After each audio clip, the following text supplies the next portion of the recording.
Secondly, we will also launch a professional skills program traineeship scheme to encourage companies to recruit new graduates, PMETs, and build new capabilities in growth sectors. Many students are coming out from universities, polys this year. I know that they are very anxious, wondering where their jobs are going to come from, wondering how they're going to start working. And we have this traineeship scheme to encourage companies to employ them, train them, run them in. It's like an apprenticeship, and as they acquire skills, become valuable to the companies, then the companies take on the responsibility for them.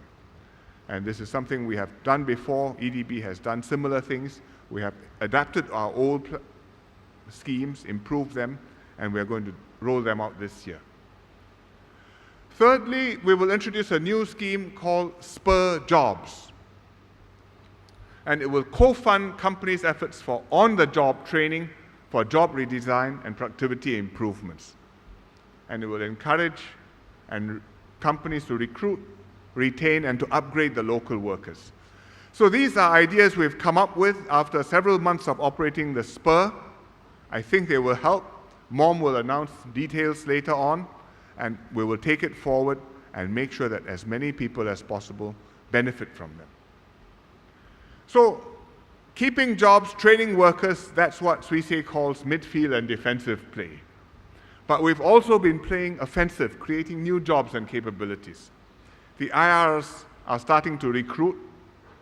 They are building steadily. I see them. The last time I talked about the IR at Marina Bay, I mentioned that it's almost completed, and I drive past regularly. So yesterday I received a report from the other IR at Sentosa, because I don't drive there quite so often, and they wanted to show me that they've done good work, and they are also well on target, well on time, and also recruiting.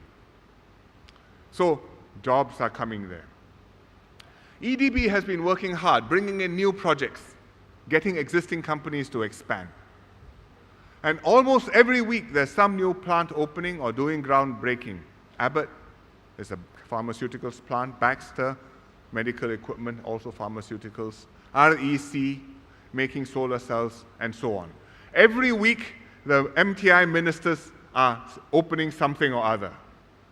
Lim Heng Kiang is there, Iswaran is there, Yishan is there. Once in a while, so many plants, I chip in and I also do one or two. Well, it's important because it shows that the jobs are still available, and if you are prepared to make the effort, there are many opportunities to help yourself. And I have been meeting investors and potential investors. EDB has been bringing them to meet me so that I can help EDB to persuade them to do more in Singapore. And I can understand from them how their business is, what more they would like us to do to help them.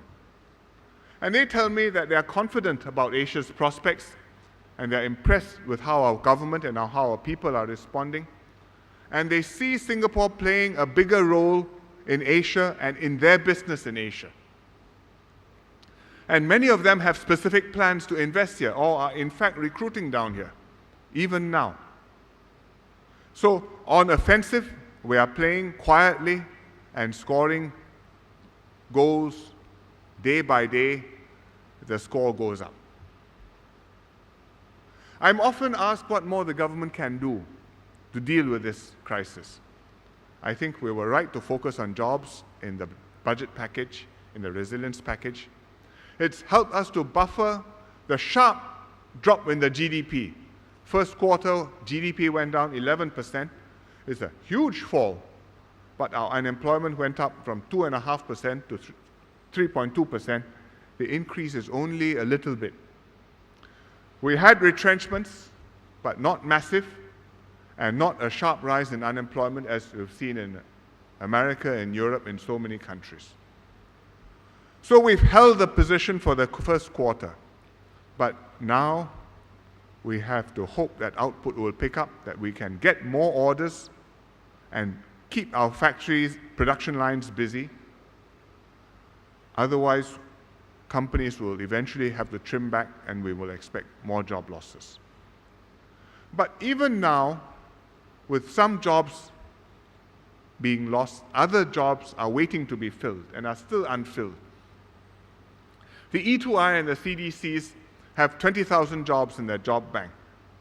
I think Suisei just now counted 730 something. And the list is still growing. Why is it growing?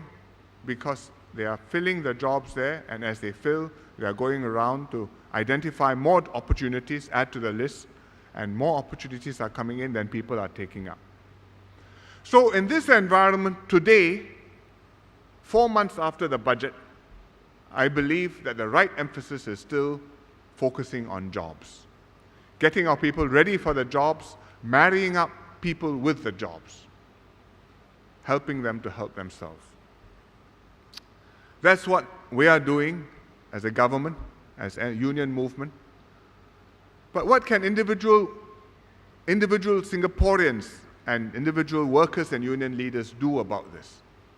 I think each one of us has to do our part. If you have a job, hang on to it. Do your best, keep the job. Don't resign, go on holiday, and then think of something else. Make sure you keep your feet steadily on the ground, preserve your position before you look for another possibility. Work hand in hand with employers to cut costs to save jobs. Be flexible. Accept shorter work weeks, compulsory time off, wage freezes, wage adjustments, if there's a justified. Management will take the lead, and workers will have to do our part. Go for training, upgrade your skills, and keep your jobs. For those without jobs, make every effort to get employed. Take the job even if it isn't your favorite one, not your ideal one. Having work is much, much better than having no work.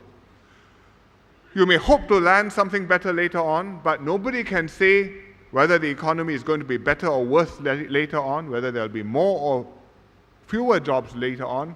Better take what is available now and be willing to go for training, to adapt, to try something new. If you need help, go to E2I, CDCs, or the CET centers. For the union leaders, work with the employers and the government to cut costs to save jobs, upgrade productivity, create growth. Help the workers to understand what's happening in the economy and what we can do to help ourselves. Encourage workers to make themselves more employable, more productive during this very challenging time.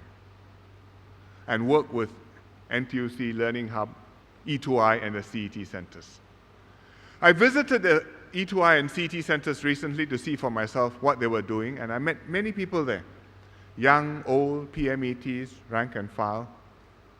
I was very cheered because they were willing to make a serious effort and train themselves. It's the first crucial step to helping themselves. And it has boosted their chances of getting work. For example, when the day I was at E2I, Marina Sands was doing screening of workers, recruiting them. And they told me that those workers who have gone through training and prepared for this, when they go for the interviews, they do better because they have learnt service skills, how to present themselves, how to dress, how to address one another, how to carry themselves, how to serve, how to speak.